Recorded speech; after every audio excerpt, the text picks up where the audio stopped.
at the region of Niagara's kick-off workshop for the Climate Action Plan, December 2010, and we're here with Mark. Mark Richardson, City of Niagara Falls. I am a Community Development Coordinator with the Recreation and Culture Department. So Mark's here. We're looking at developing a collaborative process.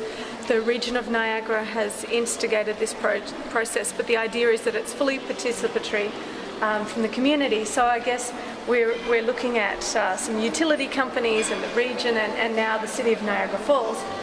What do you think the City of Niagara Falls is looking to get out of this and contribute to? What I can speak to as far as the City of Niagara Falls is concerned is I'm the staff liaison for the Park in the City Committee, and that is the committee of council that speaks to any environmental issue in the City of Niagara Falls. And obviously one of our primary interests is looking to ways that we can reduce our carbon footprint. And I take any recommendations from that committee to council and move that forward. So when we have a group like this get together and we have the brainstorming and the energy that's generated here today, it gives me more energy and me more power and more recommendations that I can take back to the Park and the City Committee, and we can develop that interest internally, and then we can take that to council, and hopefully we can really start implementing some of these changes that we're talking about here today. That's an interesting point, that sometimes all of us just need to be in a room with people who also think the same things we do. And the region looked internally at their house first because they figured it wasn't a great idea to go out to the community and say we really need to respond to climate change. We need to figure ourselves out first. So that gives you the ability to take it back with more, I guess, credibility and regional support. Absolutely. Yep. The Park and the City Committee obviously has some very educated people and people that understand and acknowledge the impact of climate change. But when you have multiple municipalities sitting in the same room with local organizations and businesses who are all echoing the same message, it's impossible for council not to acknowledge that change is required. Yes. And change is required immediately. And so that's what I find most powerful about today's meeting, and I'm really excited looking into the future and meeting with them again. We were talking today about developing some committees or some working groups, and I can only imagine the next level where we'll take this and the accomplishments that will arrive from those meetings. Yeah. So Kurt, Tony Barrett at Commonplace Eco Village is supporting some use of some media materials for this Climate Action Plan kick-off workshop. So I guess I was wondering if you could explain to people what the intent is, what your hopes and desires are for today. Oh, great. Essentially, we wanted to get all the key stakeholders in the room together to start talking about, okay, if we're going to develop an action plan on climate change that really addresses community greenhouse gas emissions, who needs to be in the room, and what are the types of discussions we need to have? What's the type of process that we want the plan to follow? And I think that if you can sort of hear the background noise, we got a really good people here. Really 50, good representation. There's a little bit more than 50 people here from varying sectors. We have utilities represented. We have educational institutions. We have municipalities. We have community services. The youth was fantastic for younger youth people. So I think we have the right people in the room really to land on. Okay, how do we want this plan to develop? This shouldn't be seen as the region having a template that they're checking off the checklist on what the components of the plan development is. We kind of want it to happen organically, and with that, there's a bit of risk. We don't know huge risk, where this thing is going to end up. But it was good at the beginning to point out. Gary Burrows mentioned that this is what engaged him as an introductory welcome, was that this is not your typical, here's what we're going to do, here's a little bit of public stakeholder input right towards the end, and we'll go and do our thing. So how new is this with the region? It's new, but I think there's some growing attention around this type of process. The Department of Integrated Community Planning, which has been in operation for, is it? It's about 2 years. 2 years. Yeah, about 2 years now. Okay. So, and I think Councillor Burrows quite rightly referred to the fact that typical applications under the Planning Act or official plan amendments, or they have these statutory public meetings, and really, what kind of engagement is really happening?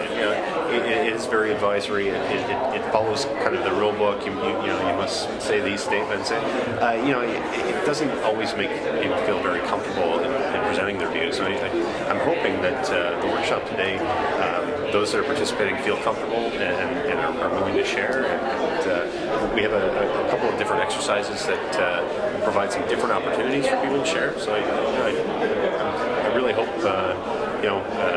for some good results, and that we can come away landing on, okay, these are the next steps that we need to pursue. So Neil, tell us how you think this should be structured.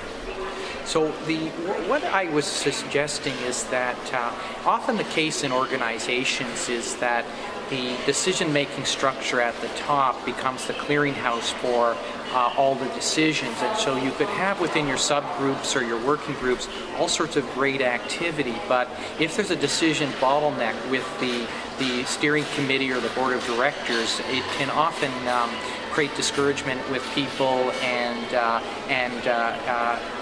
the groups aren't progressing. So I was suggesting that there should be some decentralized responsibility under a terms of reference that allows the committees or the working groups to continue with their activities and make decisions about subjects within their permitted responsibility, and then the more senior group or the steering committee that's overseeing the whole group can have a smaller set of decisions to make. And the benefit of this is that the people who are in the working groups aren't caught up in these bottlenecks. They feel there's real progress being made on their specialized projects, and they can contribute to the sort of output of the whole group without the whole of the organization being caught in a bottleneck. What did you think of the turnout today? There seemed to be quite a number of interested people. I think we got a really good situation here with a great cross-section of community groups, municipalities, businesses. This is the beginning of something that could be really good. Terrific. Well, thanks for talking. Thank you. So here we have Erin from the City of St. Catharines. Could you introduce yourself and tell us a bit about your role? Certainly. I'm Erin O'Hosky, Corporate Planning Officer with the City of St. Catharines, and I'm coordinating the development of the city's sustainability strategy. I'm also the staff contact for the Partners for Climate Protection program at the City of St. Catharines. Okay, so we seem to be running into each other at all these events, circuit, at Sustainable Niagara and the Brock climate change event. So there is a circuit. Isn't that an amazing thing? Yeah. The sustainability in Sustainable Niagara event, I guess, was the kind of first real region-wide event around making sustainability strategy. Can you explain a little bit about the sustainability plan at the city? Certainly. I think what we're coming from is, first of all, we're having a mandate from our stakeholder groups that we need to link up with the region, so we're very interested in doing that.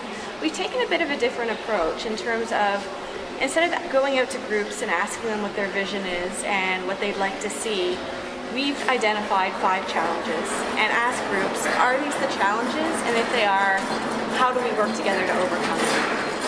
So really it's centered on the challenge base and developing common solutions to what those challenges are. So that's a really nice perspective, because quite often what we've seen is that we know there's this nebulous thing called climate change, or we know that there's sustainability changes being made, but we don't often just say, this is the problem, these are the consequences, and do that gap analysis of it. Okay, what are the things we need to do? Step in, fix this and this and this. So are those challenges the sort of things that you guys have identified?